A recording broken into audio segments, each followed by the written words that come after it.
Hello everyone and welcome back to Echoes. In today's episode, we'll go through 8 of the most unbelievable deaths ever recorded. Some unfolded in full view, others remained shrouded in mystery. But each one shows just how suddenly everything can end.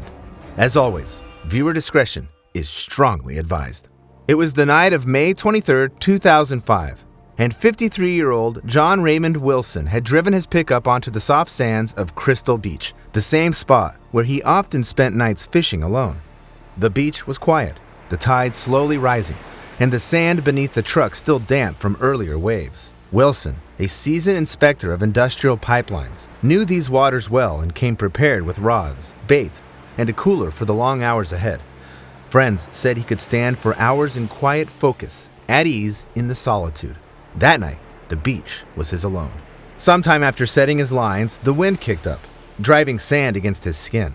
John slid beneath the truck, using its frame for shelter. The ground felt cool and firm beneath him. But on Crystal Beach, that feeling can be deceptive. Beneath the surface, moisture from the tide seeps in deep, and under the weight of a vehicle, the sand can shift without warning. In the hours before dawn, Wilson fell asleep. The sand beneath the 1.8-ton pickup shifted grain by grain, lowering the chassis almost without notice. Eventually, he was woken by the cold press of steel against his chest. Disoriented, he shifted, hoping to ease the pressure, but it only deepened. Breathing grew shallow. Each inhale, a struggle against the unyielding weight above. He shouted for help, yet the damp sand swallowed his voice before it could carry, and the empty shoreline gave no answer. Then, through the darkness, he caught the glint of the tide creeping closer, silver under the moon. And in that moment, one thought gripped him. What would claim him first, the rising water or the crushing steel? When the sun rose, early beachgoers saw the truck tilted in the sand. One side sunk lower than the other. Beneath it, they found Wilson. The weight of the heavy pickup had crushed his chest, ribs likely snapping as the pressure forced the air from his lungs. If John Wilson's final hours were spent alone on an empty beach, the next tragedy unfolded in plain view of many, and still, no one could stop it. Evening light settled over the Sava River on July 3, 2008, casting long shadows across the banks near Sevnica, Slovenia.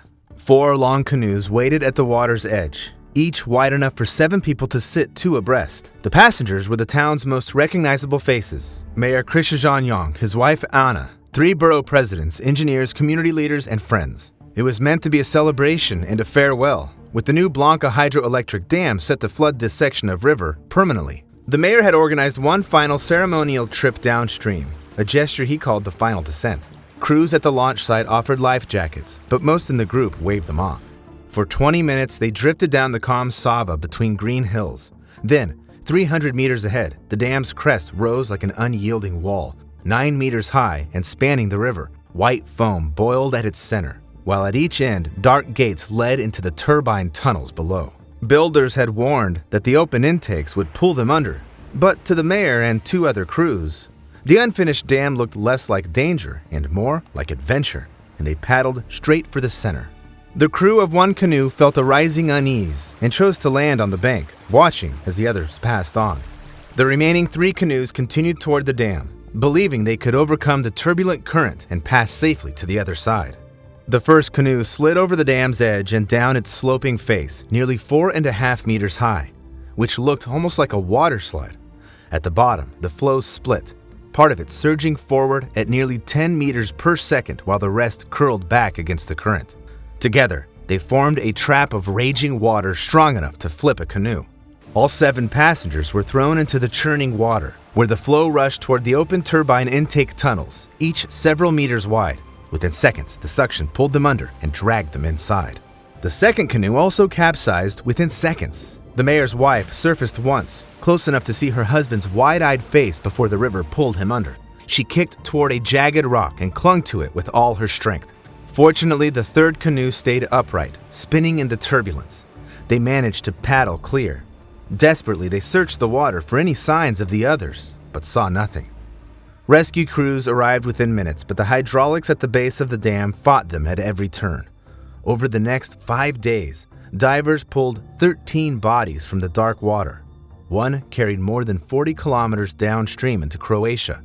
The only survivor from the 2 doomed canoes was Anna. Some disasters pull you in slowly, giving you seconds to resist. Others strike fast and without mercy. On May 13, 1983, Kings Island Amusement Park in Ohio pulsed with music and neon as it hosted Grad Night, the year's final celebration for high school seniors. 17-year-old John Wesley Harder had been looking forward to it for weeks. A senior at Delaware Hayes High, he was the kind of athlete and natural leader who could rally the whole gym, always quick to laugh and never afraid to make a scene for fun. That evening, John arrived with his girlfriend, Pam Donnelly, and a close group of friends. The night began with laughter, rides, and plenty of drinking. But at some point, the couple argued. Not long after, his friends noticed that John had drifted away from the group. Known for his love of pranks, he may have thought up another when his eyes fell on the park's Eiffel Tower replica, rising 84 meters. Within minutes, he was climbing the restricted service stairs, meant only for tower staff. At around 10:15 p.m., John reached a maintenance platform roughly 60 meters above the ground. Overlooking the elevator shaft, for reasons unknown, he stepped onto the heavy steel beams that crisscrossed the space, where thick cables lifted and lowered the elevator car and its counterweight. Far below, the elevator began its descent with a full load of guests. As the cab moved down, the counterweight, a massive block of steel, shot upward through the shaft at high speed. The impact was catastrophic. The counterweight struck John hard enough to knock him from the beam and catch him on the machinery. Seconds later, the elevator reversed direction. The movement tore him free, and he fell a shocking 60 meters onto the roof of the cab as it climbed back up. Operators and security found John's body crumpled on the metal roof of the elevator car. His injuries were instantly fatal, with massive skull fractures and broken bones. The coroner's report would later rule the death accidental. But the next woman's fate held no room for falling, only a trap that closed tighter with every second. On the night of May 23, 2011, in downtown Austin, 26-year-old hostess Jamie Miner was finishing her last shift at the W Hotel's Trace restaurant. Friends said she seemed off that day, distracted and agitated, and management sent her home early. A coworker offered her a ride, but she refused, stepping alone into the warm Texas night. Then she headed toward Perry's Steakhouse, where she had once worked, but it was late and the doors were locked. Surveillance footage would later show her circling the block, lingering near the building before slipping into the connected parking garage. Jamie climbed to the 3rd floor, found the mouth of a ventilation duct, loosened the metal cover, and slid inside. It was a narrow steel throat, just wide enough to crawl through. Jamie moved downward from the 3rd floor garage into a sloping duct, aiming for a junction between the 1st and 2nd floors where she hoped to reach a familiar office. Sharp seams cut into her skin until it bled, and the stagnant air was already hotter than the warm Texas night outside. Then the shaft tightened and bent sharply, forcing her into an awkward angle. It was too narrow to twist through, and in that position, half horizontal but pitched downward, face first, Jamie became stuck. The smooth metal gave her nothing to push against, and when she tried to retreat, the slope and gravity pinned her deeper into the corner. Somewhere nearby, inside the closed restaurant, a manager paused. He heard a faint, uneven banging, brief, distant, but dismissed it as just another sound in an old building. Inside the duct, the temperature rose past 46 degrees Celsius. Heat pressed in from every side, each breath scorching her lungs. Sweat made the metal slick beneath her, but there was nowhere to go. Her movements slowed, and within a few hours, Jamie died there, wedged in darkness between 2 floors. For over a month, no one knew where she was. Diners at Perry's kept eating, just meters where she lay. In late June, maintenance crews traced a foul smell, unbolted the duct, and found her body. Toxicology revealed LSD in her system, explaining her erratic behavior that night, but leaving no one able to know what labyrinth of thoughts she was lost in during her final moments. And sometimes, it isn't the walls that confine you. It's the sudden force of heat and fire that leaves no chance at all. On the afternoon of June 29, 2017, at the Big Bend Power Station in Apollo Beach, Florida, coal boilers the size of small buildings rumbled without pause. Beneath boiler number 2, in the dim slag tank, 6 men prepared for their usual work. Among them was 21-year-old Antonio Navarrete, the youngest on the crew, a contract worker known for his strength, reliability, and the habit of never missing a call to his mother. Their task was to clear a blockage in the slag tank. Normally, burning coal in the boiler above produces molten ash that drains into the tank and cools into black rock. At times, a solid boulder seals the outlet, and the safe method is to shut down the boiler and let it cool. However, that day, to save time, it continued to run. Above the crew, hundreds of liters of molten slag, burning at over 1,000 degrees Celsius, were held back only by a plug of solid rock.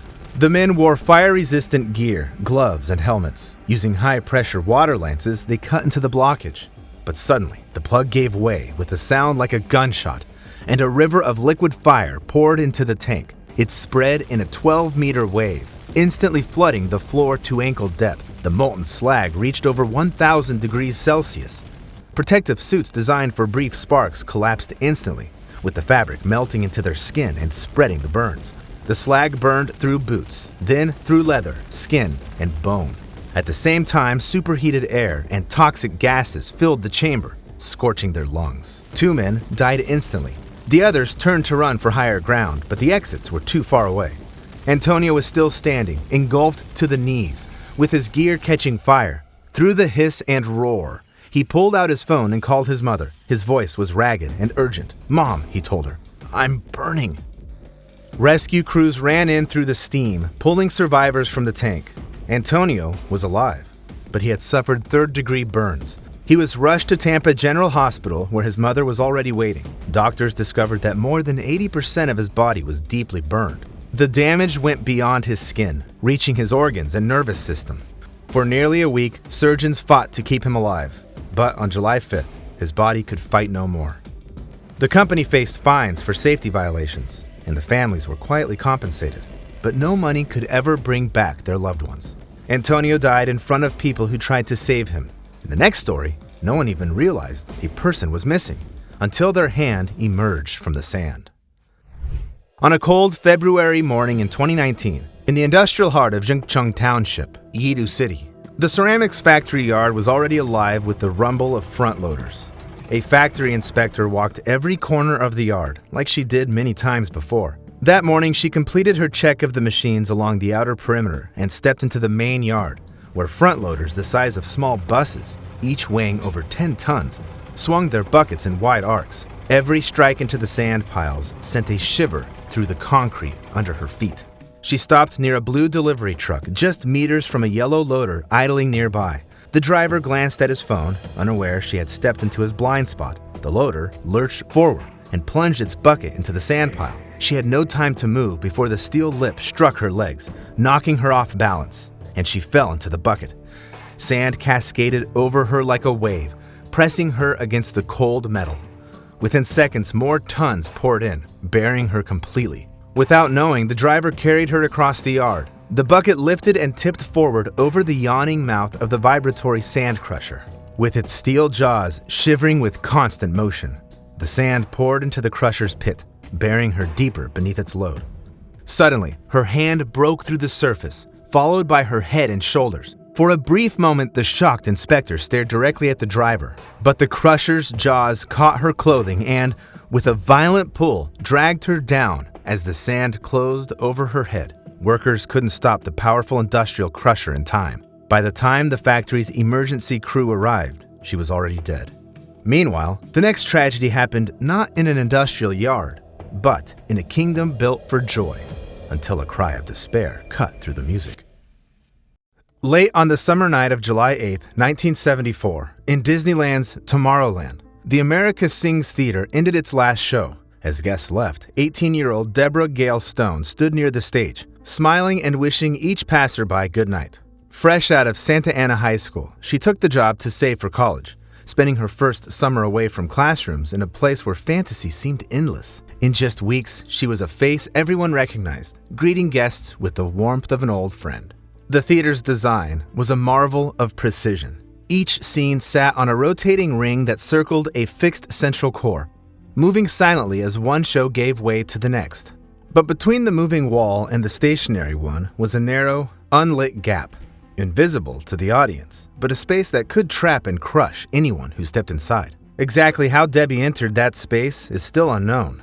She may have stepped back to cross behind the stage or simply misjudged her position in the dim, theatrical light. But as the turntable began its sweep, she slipped into the gap. Somewhere in the theater, U.S. Air Force member Daniel Robeson heard a sharp, sudden cry that, for a moment, merged with the recorded voices and music. Then he saw the moving wall crush Debbie sideways against the immovable core, with steel grinding the girl into concrete with slow, unstoppable force. The next moment, he shouted with all his strength to the operators. The ride stopped within seconds, but had already inflicted fatal injuries, crushing her chest and damaging her internal organs. Medics arrived almost instantly, yet nothing could be done. America Sings closed immediately, reopening weeks later with warning lights, pressure-sensitive panels, and stricter safety protocols. Yet sometimes the most haunting stories aren't about violence at all, but about silence, disappearance, and questions that may never be answered. In 1984, 19-year-old Timothy Molnar was a student at Embry-Riddle Aeronautical University in Daytona Beach. On the morning of January 24th, he drove his younger brother to school and promised to see him later. Instead of going to class, he returned home, loaded his bicycle into his beige station wagon, and left again without a note or explanation. That evening, the house phone rang twice. Both calls were silent, and his parents still believe they came from Tim. The mystery only deepened days later when his car, with the bicycle still inside, was found in Atlanta, Georgia, over 600 kilometers from home. His wallet, ID, and car keys were still there, and police found no signs of foul play. As suddenly as he appeared in Georgia, he vanished again. For 2 years, there were no traces of Tim. Then, in March 1986, landowner Stephen Cole was walking his pine plantation near Neosho, Wisconsin, approximately 1,600 kilometers from Daytona. He spotted a pale shape sealed inside a thick sheet of ice at the edge of the trees.